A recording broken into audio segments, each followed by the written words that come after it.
dari segi skill-skillnya seorang Carmilla, sehingga Carmillanya bisa melakukan impact double stun. Dan tentu ini bakal jadi PR buat Popol Kupa karena dia adalah hero nempel. Kalau mau main Isan juga sih atau hero-hero? Beresiko kalau menurut aku. Kalau enggak ya main belakang lah. Iya, main belakang aja. Jadi kayak Jason Shin Roger, oke. Roger ya. Granger. Tapi Roger agak bermasalahnya adalah dia ketemu dengan Ruby nanti. Iya. Terus aku sih sebenarnya lebih suka yang kanan emang. Tapi kiri ini menarik banget buat aku. Koko kayak selalu ya membawa Carmilla Sicilian. Jadi kayak ada satu patokan combo yang walaupun sekarang kita tahu absorb damage-nya udah 20 detik, jadi lebih cepat juga bagi Vel dan juga Ray untuk melakukan combo-kombonya.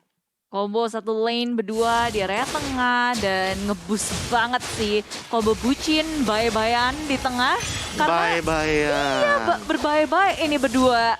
Dunia milik berdua di area tengah dan Onyx kayak mereka punya Matilda juga, mereka bisa bermain agresif sementara di komennya rame nanti Bude. Apa? Minus satu dunia. Minus satu hati. Minus satu dunia. Oke, tapi dari Sinting di area atas pun dia harus berhadapan dengan Popol Kupa. Agak sedikit sulit karena komit dari Moon nggak dibutuhkan. Dia punya Kupa, tinggal disemprit-semprit aja bisa maju ke area depan. Ngecicil Sinting nggak menjadi masalah. Nih entah kenapa ya melihat dari awal game yang tidak terlalu banyak poking damage tuh kayak mengingatkan kita dengan gameplay yang tadi temponya slow. 5 menit awal dulu ya kan. Mereka tuh kayak bener-bener nggak mau ngambil resiko dari awal walaupun mereka punya power yang bisa bener-bener meletup gitu loh dari awalnya. Ya, kalau aku lebih karena ngelihatnya ya bahwa dari Rogernya di sini harus bisa dikasih sesuatu untuk di awal. War Axe with Talker-nya kalau udah jadi ini bakal enak banget. Jadi dia bisa snowball early dengan cepat. Karena kalau Vimornov juga gak ada opening, ini rugi untuk Roger. Ke late game-nya nanti bisa disediain dengan Koko. Wadidaw. Rotasi terus-terusan nih dari area sampingnya, dari area bawah, atas, kiri, kanan. Tapi Onyx, mereka kalau udah dapetin level 4 itu yang bahaya menurutku. Apalagi Maipan. Dengan adanya Maipan, burst damage yang gede, lalu ada Samohate, ini bisa jadi masalah. Tapi tidak, ini kita lihat Koko Esports yang mulai bermain lebih agresif, ngerusuh ke area atas yang gak mau kasih Moon space ngelakuin push lane. Wah, tapi ini menarik sih. Kayak dengan Ruby, mereka bermain dengan ofensif banget. Dan bahkan minimnya damage pun mereka masih kayak pede banget untuk langsung melakukan engage. Dan tapi di sisi lain Vimornov dapatkan satu dari segi turtle-nya. Maipan terjebak, first blood diamankan begitu saja. Jab yang connect dari VL langsung menumbuk ke depan sana. Moon-nya juga coba lakuin poking damage dengan Baitem Kupa. Tapi VL, dia masih standby on position. Dia masih aman-aman aja dengan mengamankan satu gold buff yang lumayan menguntungkan. Dan Sinting, ini dia momen dimana Sinting tidak bisa melakukan serangan yang begitu melakukan engage, memaksa. Bahkan Moon juga tahu kalau seandainya kali ini Sinting bakal terkena poking damage dan harus dipaksa untuk mundur terlebih dahulu. Nyaris saja flicker yang tepat dari Sinting. Wow, Kupa bisa dihindari. Tapi di area tengah bertemu Ray sendirian dengan Vimornov. Belum Lycan Pounce ke area samping, masuk ke area Vel. Bisa dihadang dan Samohate dalam posisi yang tidak baik. Terperangkap, memakan damage begitu besar dari Evil. Jab yang sangat on point. Commit langsung ke area Samohate. Iya, itu pas banget tadi. Diselamatkan dengan Moonlight Waltz. Ya. Masuk ke dalam Sicilian dan bahkan keluar untuk ngebalikin keadaan juga. Jadi Onyx, iya mereka terlalu komit tanpa ada hasil untungnya sekarang. Super dive. Ditambah tadi sih momen yang benar-benar epic banget ya dari Vel-nya. Kalau timingnya telat sedikit aja tadi, mungkin Ray udah ke pick off duluan harusnya. Iya. Dan mereka bisa jaga semuanya sih. Tinggal tempo sih. Temponya dari Koko kan mereka harus memperpelan. Jangan terlalu cepat, jangan terlalu ke bawah untuk Onyx karena mereka punya Sicilian. Mereka juga gak punya marksman di sini. Iya. Kendalanya mereka dan mereka gak punya marksman. Ditambah EVL loh junglernya. Jadi hanya mengandalkan Sicilian lebih tepatnya nanti di team fight mid game. Dan emang kombonya menarik banget sih untuk sekarang. Ya, combo-bombo ala Koko Esports. Udah lama banget kita nggak ngelihat combo bucin ini. Dan di hari pertama ngelawan EVOS pun ini yang mungkin menjadi kunci kemenangan juga ya. Saat melawan EVOS, skor 2-1 mereka dapatkan.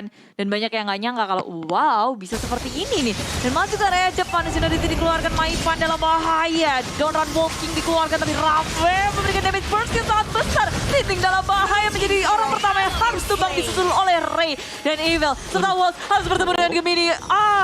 No, nggak ada eksekutor dari tim Onyx membuat mereka 2, ngedapetin 2 poin udah bagus banget sih sebenarnya.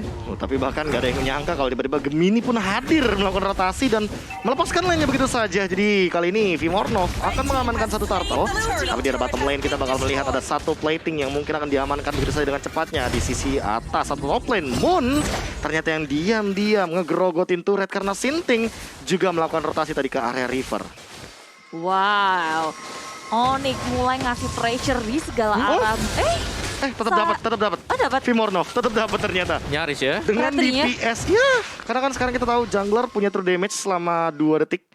Nanti ketika detik pertama, dia akan menambahkan dengan total dari HP-nya.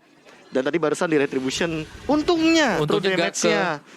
kena base attack juga. Benar banget. Dan untungnya buat kalian, kalau misalkan kalian langsung nge-scan QR code-nya, sekarang juga kalian bisa langsung nonton MPL. Tapi ternyata di sisi lain ada team fight juga yang terjadi. Gemini di dalam ancaman mencoba untuk mundur terlebih dahulu, bakal langsung ditarik begitu saja. Curse of Blood-nya juga sudah dilontarkan oleh seorang Ray yang barusan ada satu benang ya yang mengikat seorang Maipan dan juga Gemini. Ya wes, Yan, Amomen dikeluarkan, tapi Evil udah tumbang terlebih dahulu, nggak bisa untuk mengamankan dirinya.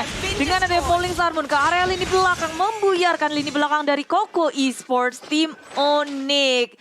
Begitu mendominasi dan Poisi disiksa oleh Moon.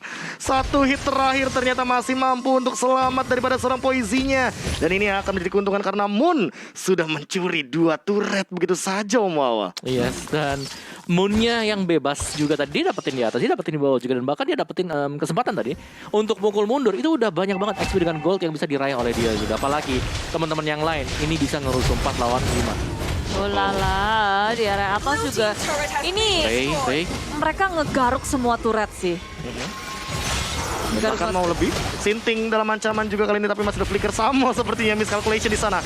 Coba untuk mengamankan terlebih dahulu, Bad Kiss sudah digunakan, Fel coba untuk bertahan dan Rowway.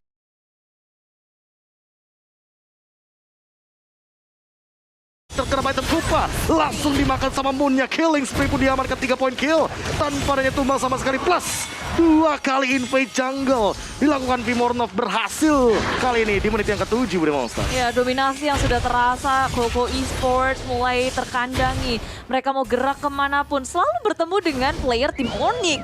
Mereka ngedapatin 2 turtle berturut-turut, terus-menerus pundi-pundinya masuk area mereka, sehingga dari segi perbedaan network udah 4.000 dikantongi oleh tim Onyx, sehingga dari itemnya otomatis lebih dibanding dengan Koko Esports. Level dari Vimornov pun udah level 11 dibandingkan dengan Evil yang baru 8. Ada 3 perbedaan level, Om. Ya, ini yang kita bilang tadi bahwa mereka harus bisa maksimalkan snowball yang dimiliki oleh Roger, dan sudah terlihat bahwa dari Onyx mereka maksimal banget strat mereka jalan.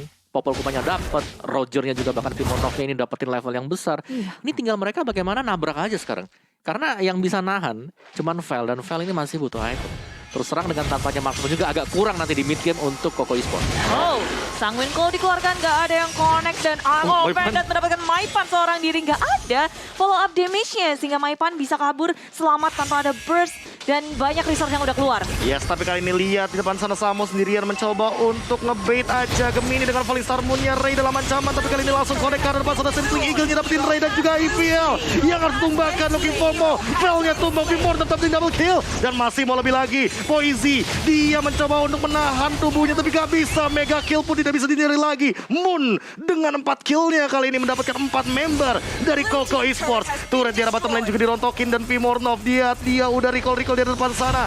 Tas untuk abangku di sana, dan bahkan masih mau lebih Bude Monster. Turretnya rontok 6-6-nya di menit yang ke-8 kali ini. Dan gak cuma itu, Be, mereka gak kasih napas sama sekali untuk Koko Esports. Resource-nya dihabisin, dari segi buff-nya gak dikasih, dan makin sempit pergerakan dari Koko Esports. Mereka dari Koko gak bisa untuk nge-trade satu turret pun di tangan Onyx, dijagain dengan sangat yang mau baik. berhentiin coba Rogernya? Nahan damage juga, kayaknya Poisi tembus gak sih Om?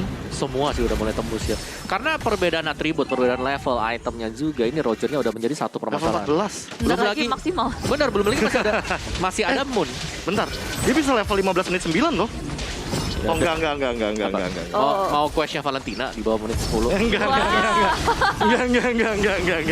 Enggak, aman kayaknya aman. Ya, dan Lord yang pertama udah digeradak abis oleh tim Onyx. Sementara dari tim Koko hanya bisa memandang dari kejauhan. Mereka mau pergi kemanapun gak aman. Poisi menjadi salah satunya yang berani untuk keluar dengan durability yang dia miliki. Tapi itu pun langsung disambut oleh Gemini. Gak dibiarin untuk maju terlalu jauh. Poisi masih bisa balik sih harusnya. Oh, Samo ternyata tidak membiarkan hal tersebut. Tapi enggak, kayaknya cuma say hi aja. And then goodbye. Goodbye. Ya ini dia untuk Lordnya sendiri ya. Tapi masih ada Vel. Masih ada defense yang bisa dilakukan oleh Koko sekarang. Asal mereka nggak terlalu tertarik untuk maju ke garis depan.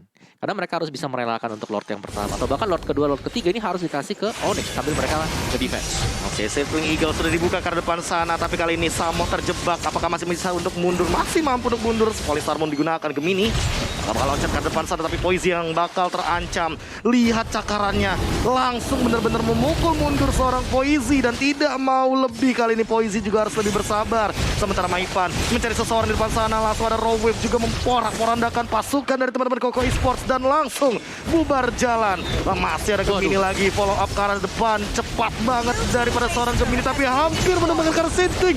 Sintingnya masih survive. Sementara itu Ray-nya juga dalam ancaman. Flicker pun masih digunakan. Nih VL tidak bisa berbuat banyak karena dia masih membutuhkan lagi yang namanya Snowball Effect dari item-itemnya. Popol Kupamun belum bisa merontokkan dari segi mid lane turret. Ya, tapi satu Lord yang pertama bisa ngebantu mereka ngedapetin nyaris 2 inhibitor. Jadi dengan kekuatan Koko Esports di menit segini, Val belum ngedapetin banyak stack, membuat dari Koko Esports nggak bisa mempertahankan inhibitornya. Ya, dan juga ini ya, karena adanya Sicilian, mereka pasti bisa nge-defense. Dari Onyx mereka dapetin Lord yang pertama, mereka dapat 1-2 inhibitor. Lord yang kedua mungkin semua inhibitornya habis. Lord yang ketiga baru mereka akan bisa closing gamenya. Kecuali dari Kokonya sendiri terlalu overextend, keluar ke pick off. Bedanya 10.000. Tapi sekarang juga benar, dengan perbedaan 10.000 gold difference seperti ini dari Koko, satu-satunya hal yang bisa mereka lakukan sekarang ya hanya bisa berharap Vel dari Vel-nya di Division 1, yang kedua Poisi split push. Udah. ini berapa lama ya nungguin Vel-nya dapetin Udah. stack yang maksimal. Lihat, udah gak bisa gerak. Kurang DPS juga gak sih? Karena Buat nggak ada numbangin, marksman. iya, buat numbangin Gemininya jadi agak berat gitu loh. Wah, Ya. Onyx sih nggak kasih ampun ke Koko Esports. Mau maju-maju, ayo sini ditungguin. Ditungguin loh, Liatin nggak diapa-apain. Iya, udah Poisi, ya monggo Astaga, ambil. Onyx lagi nungguin momen buat ke Lord juga, 20 detik Lord akan hadir. Mereka sabar-sabar aja tinggal. Sabar. Tuh, Legend Sword mau jadi apa, Tom? BOD gak sih? Atau Malefic? Atau Malefic? Aku sih BOD sih kalau aku ya. Full Bisa. damage. Full damage Full saja. damage, oke. Main Maipan sendirian. Oh, dihindari begitu saja dan bahkan terkena double stun. Raw Wave pun digunakan tapi ternyata gak sempat. Maipan ditumbangkan di depan tapi tukarnya banyak banget. Double kill diamankan begitu saja oleh Vimornov. Looking for more triple kill. Bahkan sudah ada Malefic Roar dan bahkan Maniac dimiliki oleh seorang Vimornov. Hampir savage tapi Poisi menolak hal tersebut karena dia memilih untuk recall terlebih dahulu. Kabur, just